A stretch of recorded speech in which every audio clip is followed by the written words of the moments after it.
a couple ways that your brake fluid and your brake lines can cause your car not to feel so snappy when you're trying to stop. One, your brake lines are made out of rubber, and when you press on your brakes, there's pressure and the rubber expands.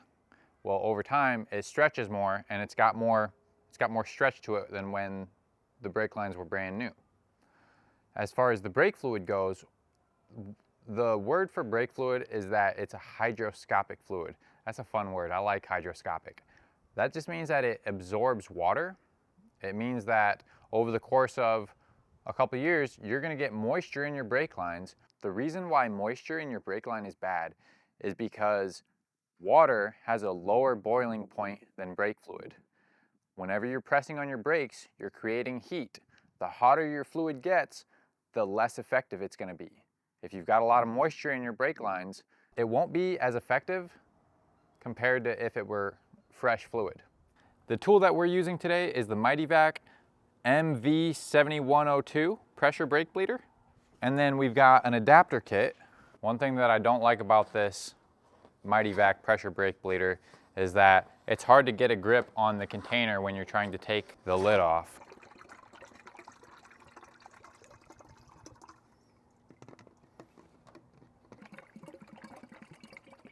Brake fluid ASMR. So we put our adapter on our brake reservoir, and then we've got this line that goes over to our tool, and then we're going to take our air hose and put it in right here on this part. We've got our pressure regulator set to about 30 something PSI, and then we're going to put our air line up to here. You see you've got fluid that just started coming right there. We can hear the emergency release letting out just a little bit of air. The pressure release lets out air at 30 PSI. The fact that it's hissing a little bit means we've got just over 30 PSI being applied. Brake bleeder valves have flare nuts, so we're using a flare nut wrench to make sure that we don't strip out our brake bleeder valve nut.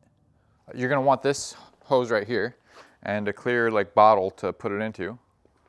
And it'll squeeze just over the nipple a little bit, hopefully.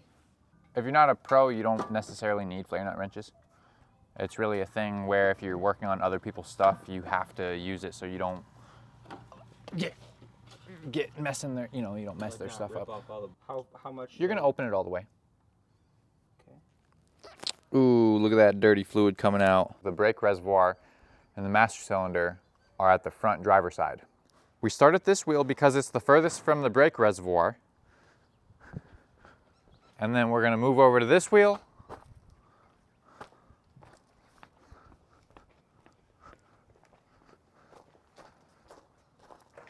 Then we're gonna come to this wheel. And finally, we'll do this wheel.